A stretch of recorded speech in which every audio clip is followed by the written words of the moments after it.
अभी जगदलपुर विधानसभा में पहला राउंड का रिपोर्ट आ गया, हम पीछे हैं। क्या लग रहा है आगे क्या दूसरा राउंड में अभी आने वाला है। शुरुआती तौर पे आगे शोर में बस्तर विधानसभा तो हम पीछे है। हम उम्मीद करते हैं कि 20 राउंड है, आधा भी नहीं हुआ है। आगे जाके क्या होगा, जनता जो वोट दिया है अब निकल रहा है, वो दूध का दूध पानी का पानी होगा। देश में भी कहीं ना कहीं स्थिति बन रही है कि कांग्रेस थोड़ी सी पिछड़ती हुई नजर आ रही है, भाजपा आगे है, एनडीए आगे है। क्या लग रहा है आपको? ना, शुरू से बोलना संभावना कम है, अभी 2 ही 3 घंटा बच्चा है, पूरा क्लियर हो जाएगा। इंडिया जीतेगा, कांग्रेस गठबंधन जीतेगा। दादी, आप ये कह रहे थे कि गड़बड़ी हो सकती है, आप अभी अंदर गए थे कि लग रहा है गड़बड़ी हो रही है? गड़बड़ी होने का देख रहा हूँ, तुरंत तुम लोग को बताऊंगा, सबसे पहले जानकारी आपको ही मिलेगा। तो लग रहा है कि हो सकती है गड़बड़ी? हो सकता है, कोई बड़ी बात नहीं है। ईवीएम के ऊपर जो सवाल खड़े हो रहे थे, क्या लगता है ईवीएम वाकई में है? ईवीएम तो दुनिया जानती, मैं नहीं बोलता हूँ। मैं वोट मांगने गया था, गांव वाले बोलते थे हम तो वोट कांग्रेस को देते हैं, लेकिन ईवीएम में क्या होगा हम लोग नहीं जानते, नाम भी नहीं जानते, मेरे से पूछते थे। शुरुआती तौर में भले आप पिछड़ रहे हैं, क्या लगता है आगे जाके बढ़त बनाएंगे? वो ईवीएम बताएगा, मैं नहीं बताऊंगा, मेरा काम खत्म हो गया। तो देखिए कि ये कांग्रेस प्रत्याशी कवासी लखमा थे, जिन्होंने स्पष्ट रूप से कहा कि ईवीएम को मैं नहीं, जनता कह रही है।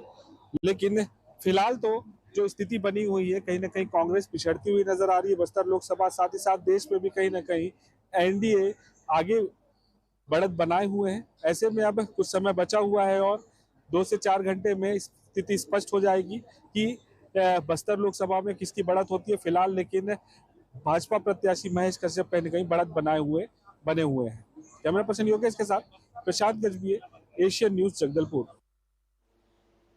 चलिए, तो वोटों की गिनती की प्रक्रिया निरंतर जारी है, आंकड़े आ रहे हैं, रुझान आ रहे हैं। हालांकि ये नतीजे नहीं है, क्योंकि कई राउंड में यहाँ पर अभी वोटों की गिनती की प्रक्रिया यहाँ पर होनी है और तमाम जब राउंड पूरे हो जाएंगे, कंप्लीट हो जाएंगे, तभी ये तय हो पाएगा कि आखिर किसकी सरकार यहाँ पर बन रही है, किसके पक्ष में ये चुनाव के जो परिणाम है वो गए हैं। लेकिन उससे पहले जो रुझान आ रहे हैं, वही रुझान, वही आंकड़े हम लगातार अपने अलग अलग ग्राउंड जीरो की रिपोर्ट देने के लिए जो सहयोगी मौजूद हैं उनके से दे रहे हैं। वॉर रूम में हमारे साथ में अलग अलग राज्यों से जानकारी देने के लिए जो सहयोगी बैठे हुए हैं, उनके माध्यम से हम जानकारी दे रहे हैं और साथ ही में हमारे साथ में तमाम मेहमान भी जुड़े हुए हैं, उनसे भी हम चर्चा कर रहे हैं, विश्लेषण कर रहे हैं, समीक्षा की जा रही है अलग अलग राज्यों को लेकर, क्षेत्रों को लेकर, सरकार को लेकर। और इस तरह से अब हम रुख करते हैं मध्य प्रदेश संपादक की ओर। सुनील श्रीवास्तव जी हमारे साथ में जुड़े हुए हैं। सुनील जी, आपसे समझना चाहेंगे, चूंकि आप मध्य प्रदेश से ताल्लुकात रखते हैं, तो मध्य प्रदेश की राजनीतिक समीक्षा समझ लेते हैं। इस बार मध्य प्रदेश में भी अभी जो प्रत्याशी चयन को लेकर अगर बात की गई है, तो चाहे बीजेपी की बात करें या कांग्रेस की बात करें, दोनों ही पार्टियों ने नए नए चेहरों को मौका दिया है। कांग्रेस ने जहां 17 प्रत्याशियों को चुनावी मैदान पर नए चेहरों को उतारा है, बीजेपी ने यहां पर 11 नए चेहरों पर भरोसा जताया है। अब इन पार्टियों का यह फैसला उनके लिए कितना असरदार साबित हो सकता है?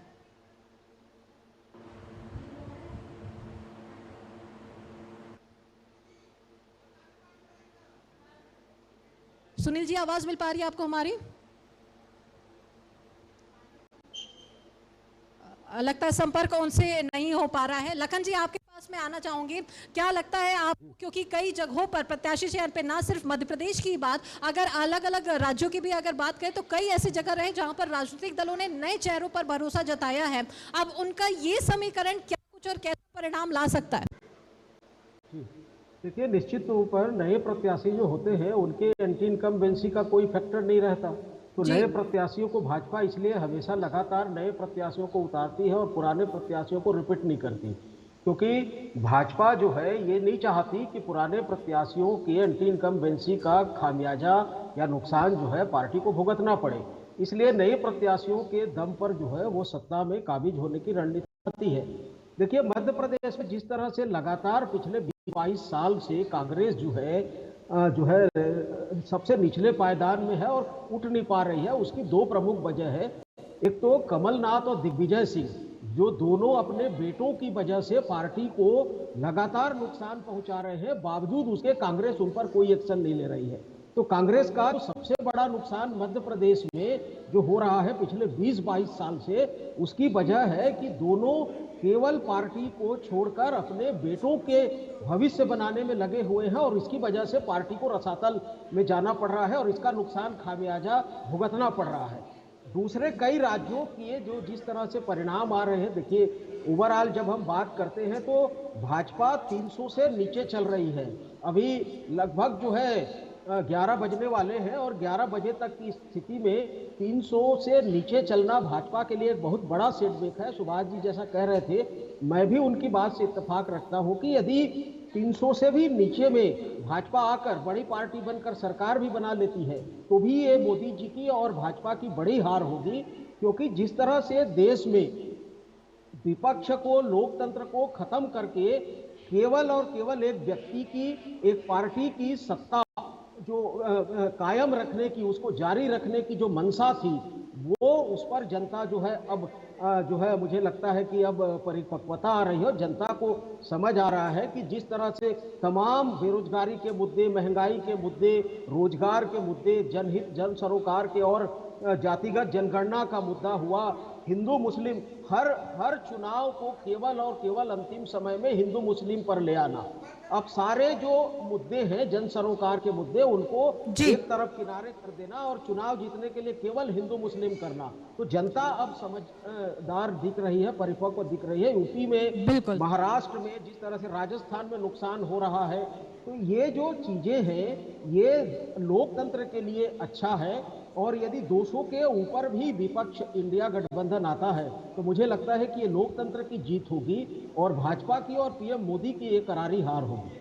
चलिए, बिल्कुल। तो नए चेहरे अब कितने बनते हैं और कितने सरकार को बिगाड़ते हैं, ये तो आने वाला वक्त और चुनावी नतीजे ही बताएंगे। किस पार्टी के लिए ये फायदेमंद साबित होता है और किन के लिए घाटे का सौदा होता है, ये एक सवाल है जो कि हर किसी के जहन में लगातार आ रहा है। हमारे साथ में जुड़ने के लिए, तमाम जानकारी देने के लिए बहुत शुक्रिया चौधरी जी आपका। तो सियासी दंगल है और किसका मंगल हो, इसको लेकर लगातार सवाल बने हुए हैं। हम यहाँ पर समीक्षा कर रहे हैं राज्यवार, सीटवार और साथ ही में सहयोगी के माध्यम से राज्यवार हम आपको अपडेट्स भी दे रहे हैं। एशियन न्यूज पर महा कवरेज निरंतर जारी है। अभी रुक रहे एक बहुत छोटे से ब्रेक ले, जल्द लौटते हैं।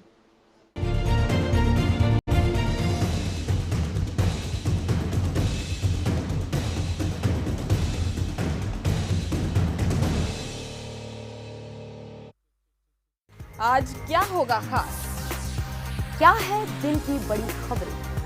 कौन सी खबरें बनेंगे मुद्दा? किन खबरों पर सियासी उठापटक होगी तेज? दिन भर चर्चा में रहने वाली खबरों से रहेंगे अपडेट। देखिए मॉर्निंग न्यूज सिर्फ एशियन न्यूज पर। भागदौड़ भरी जिंदगी में कैसे रखें खुद का ख्याल? सेहत से जुड़े हर सवाल का मिलेगा जवाब। गंभीर बीमारियों से कैसे करें बचाव? जानेंगे एक्सपर्ट्स की राय। देखिए हेल्थ इज वेल्थ, दोपहर 2:30 बजे सिर्फ एशियन न्यूज पर।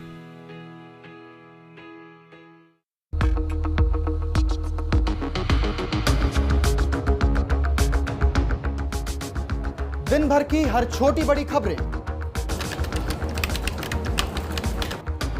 वो जिनका सरोकार आपसे, राजनीति, क्राइम, व्यापार और खेल जगत से जुड़ी खबरें, दिन भर की खबरों का पूरा डोज। देखिए न्यूज राउंडअप सिर्फ एशियन न्यूज पर।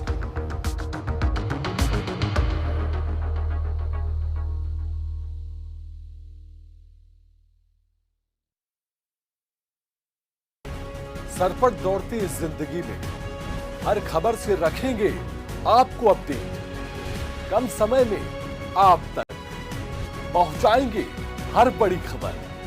अब आपसे नहीं छूटेगी एक भी खबर। फटाफट अंदाज में देखिए एशियन एक्सप्रेस हर रोज दोपहर 1:30 बजे सिर्फ एशियन न्यूज पर।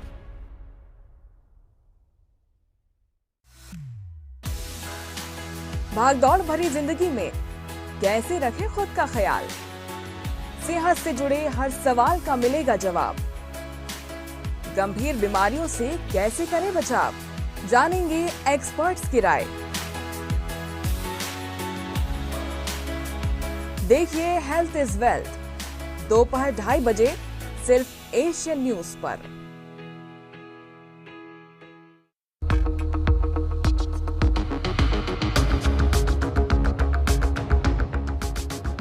दिन भर की हर छोटी बड़ी खबरें वो जिनका सरोकार आपसे, राजनीति, क्राइम, व्यापार और खेल जगत से जुड़ी खबरें, दिन भर की खबरों का पूरा डोज।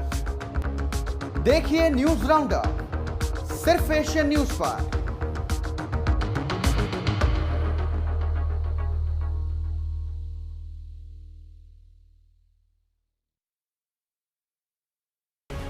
सरपट दौड़ती इस जिंदगी में हर खबर से रखेंगे आपको अपडेट। कम समय में आप तक पहुंचाएंगे हर बड़ी खबर। अब आपसे नहीं छूटेगी एक भी खबर।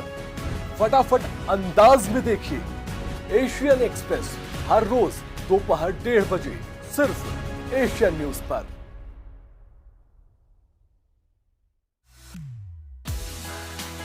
भागदौड़ भरी जिंदगी में कैसे रखें खुद का ख्याल, सेहत से जुड़े हर सवाल का मिलेगा जवाब। गंभीर बीमारियों से कैसे करें बचाव, जानेंगे एक्सपर्ट्स की राय। देखिए हेल्थ इज वेल्थ दोपहर 2:30 बजे सिर्फ एशियन न्यूज पर। आज क्या होगा खास, क्या है दिन की बड़ी खबरें, कौन सी खबरें बनेंगे मुद्दा, किन खबरों पर सियासी उठापटक होगी तेज, दिन भर चर्चा में रहने वाली खबरों से रहेंगे अपडेट। देखिए मॉर्निंग न्यूज सिर्फ एशियन न्यूज पर। भागदौड़ भरी जिंदगी में कैसे रखें खुद का ख्याल, सेहत से जुड़े हर सवाल का मिलेगा जवाब। गंभीर बीमारियों से कैसे करें बचाव, जानेंगे एक्सपर्ट्स की राय। देखिए हेल्थ इज वेल्थ दोपहर 2:30 बजे सिर्फ एशियन न्यूज पर।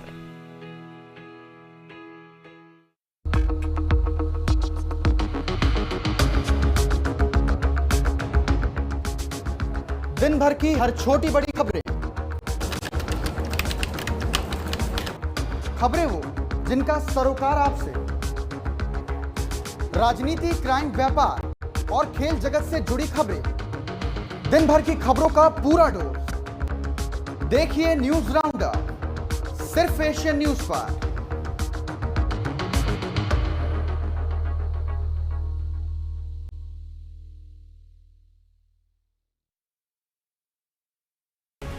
सरपट दौड़ती इस जिंदगी में हर खबर से रखेंगे आपको अपडेट। कम समय में आप तक पहुंचाएंगे हर बड़ी खबर।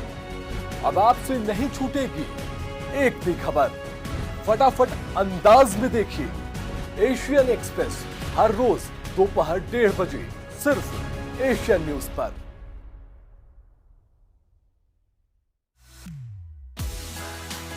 भागदौड़ भरी जिंदगी में कैसे रखें खुद का ख्याल, सेहत से जुड़े हर सवाल का मिलेगा जवाब। गंभीर बीमारियों से कैसे करें बचाव, जानेंगे एक्सपर्ट्स की राय। देखिए हेल्थ इज वेल्थ दोपहर 2:30 बजे सिर्फ एशियन न्यूज पर।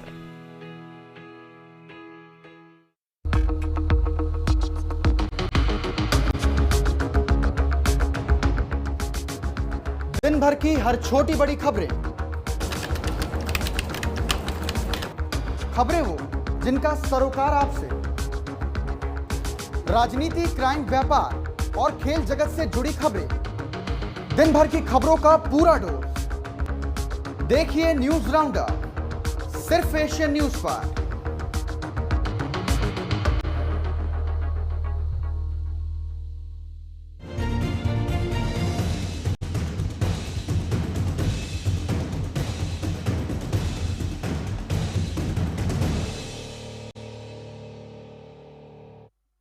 ब्रेक के बाद बहुत स्वागत है आपका। दंगल 2024 देख रहे हैं आप, और दंगल 2024 पर एशियन न्यूज का महा कवरेज लगातार जारी है।